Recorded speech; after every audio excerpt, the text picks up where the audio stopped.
There is a strange moment many people experience but rarely talk about. You are having a conversation that seems completely normal.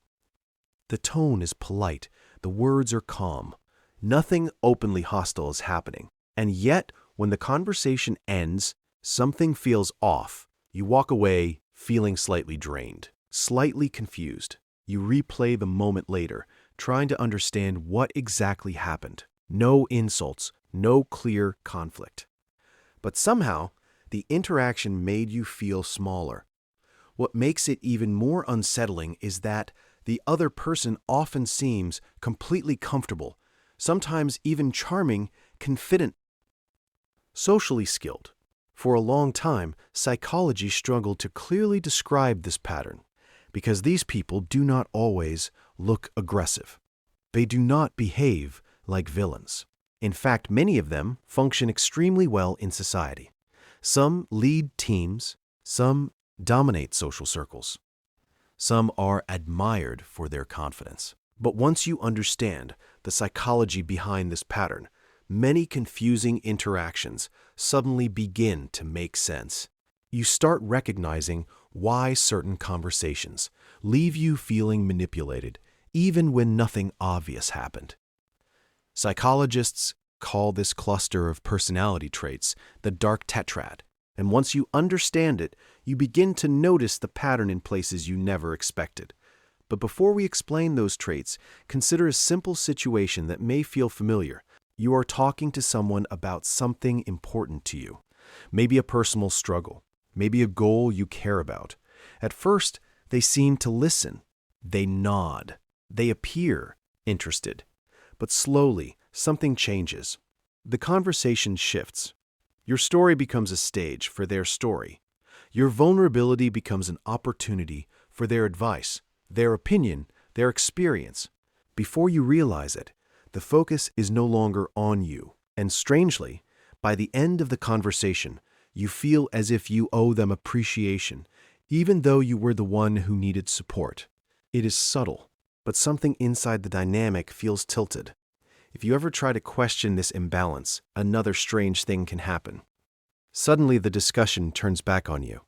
You are told you're overthinking, too sensitive, too emotional, and you leave the conversation wondering whether the problem was yours all along. This confusion is not random. Very often, it emerges from a specific personality structure that psychologists have studied for decades. At the center of it is a different way of seeing relationships. For most people, relationships are emotional exchanges. Attention flows both ways. Support moves back and forth. But for some individuals, relationships operate more like strategic environments, places where influence can be gained, where control can be maintained, where emotional advantage can quietly shift. One of the first traits within this pattern is narcissism. But narcissism is often misunderstood. People imagine loud arrogance or constant bragging. In reality, it often appears far more subtle. It can look like confidence, charm, ambition. The narcissistic mind quietly organizes the world around one question: how does this reflect on me? Praise feels essential. Criticism feels threatening. And over time, other people slowly become sources of validation. Some provide admiration, some provide attention. Some provide attention, some provide attention, some provide emotional support. But when someone stops providing those things, their importance often fades surprisingly quickly. Not always intentionally, but because the relationship no longer stabilizes the narcissistic image. Another layer of the dark tetrad is Machiavellianism. This trait revolves around manipulation, but not in the obvious way people imagine. Individuals high in Machiavellian traits often see social life as a strategy game. Influence can be shaped, information can be controlled, trust can be built when useful. They might compliment someone not because they admire them, but because admiration creates influence. They might appear supportive because trust provides access. Over time, this makes them very skilled at reading people. They quickly notice insecurities. They know what others want to hear. And that is why many people initially feel very comfortable around them. But the relationship can slowly begin to feel calculated. The kindness feels conditional. The warmth feels strategic. And what once felt like connection begins to feel like negotiation. Then there is another layer that brings emotional distance to the pattern. Psychopathy. In everyday life, psychopathic traits do not usually look like violence or chaos. Instead, they often appear as emotional detachment. Where most people instinctively pause when someone is hurt, individuals high in these traits may not feel the same internal signal. This creates a very distinctive communication style. They remain calm during conflict, unmoved by emotional pressure, comfortable making decisions that others might struggle with. In competitive environments, these traits can even look like strength, fearlessness, confidence, decisiveness. But in close relationships, the same emotional detachment can create a sense of emptiness, because empathy is one of the invisible forces that holds relationships together. Without it, interactions may still function, but they rarely feel deeply human.